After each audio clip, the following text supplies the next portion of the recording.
Good morning.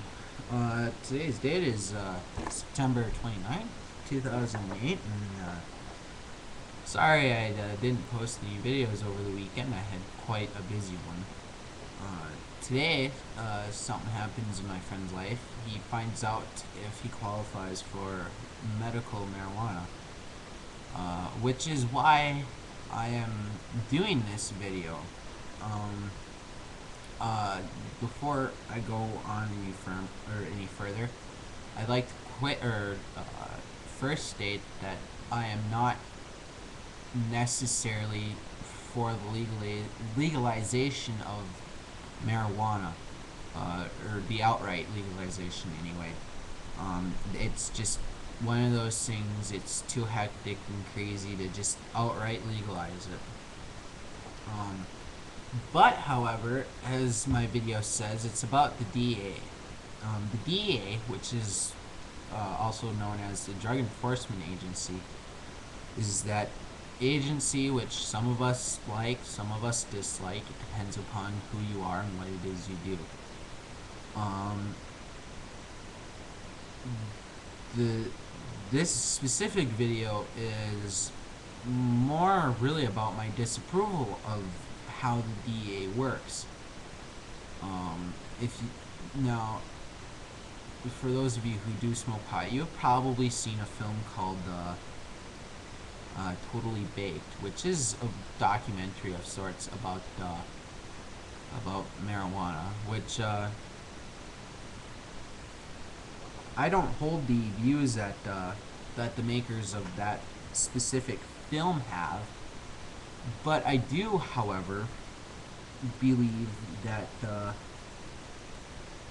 DEA does need to re-examine the way that they go after it.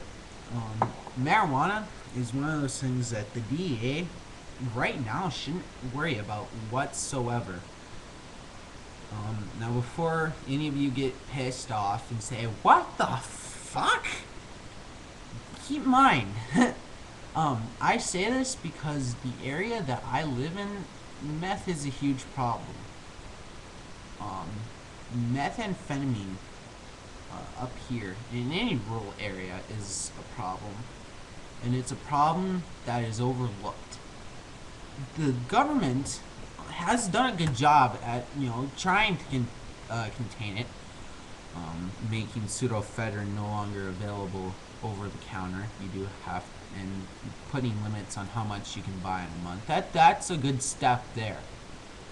Um, but it's not just methamphetamine that the DEA needs to keep an eye on.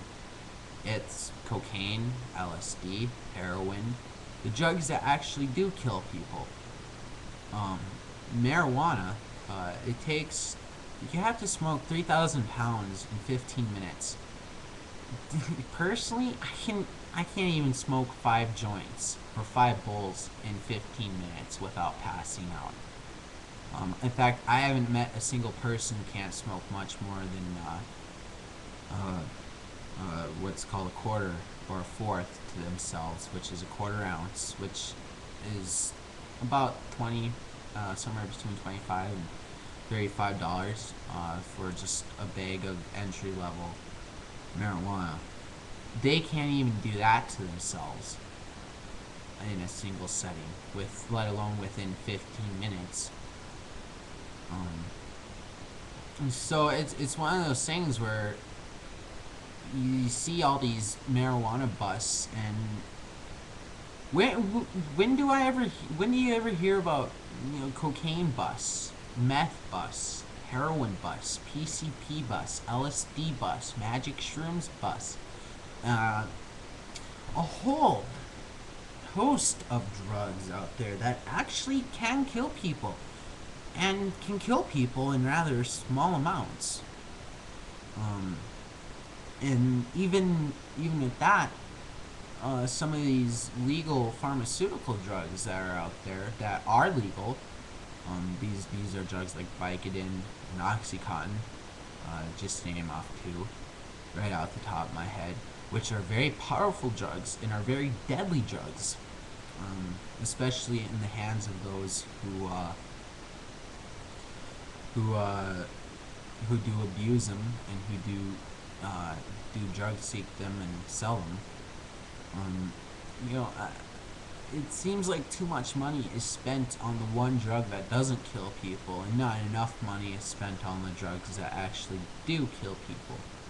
Which is, it's rather sad if you think about it, that all this money is being wasted on pot, especially considering how it's been proven that in the Britannia, I believe it's the Britannia, it might be the British uh, um, um, Journal of Medicine has specifically stated that pot is not a what's called a gateway drug. In fact, the gateway drug theory has been disproved several times, and it is a theory that has been in several governments: Canada, Britain, Germany, France, Spain, just to name off a few. In fact, I believe over in a couple of Asian countries, I think Russia is one of them that has finally woken up and realized, hey, pot's not that big of a deal. Have finally woken up and realized, saying, hey, no, that's not the way to go. California, I absolutely applaud California for the way that they look at it. Hey, we don't care about pot. That's the least of our worries. That's their stance of it. Why go after the small time? You need to go after the big time. You can get a lot of big people, especially considering that most people who actually have money tend not to smoke pot. They tend to do the harder drugs that actually cost a lot of money. Cocaine is a very popular one among people who have money, and it's very funny. It's very funny to see. It's also kind of ironic, and that's just from my stance, sitting here. Other than that, I don't really have anything much else to say other than I watched the first half of the presidential debates just this morning. I didn't get to watch that Friday. I missed that, and I'll be watching the later half later on today. Probably vlog about that tomorrow. But before today, I was considering some sort of partial support for McCain, and now I just don't support him at all. Other than that, that's all I really wanted to say today. Thanks for watching, and I'll catch you later. I don't know if I can get out of here.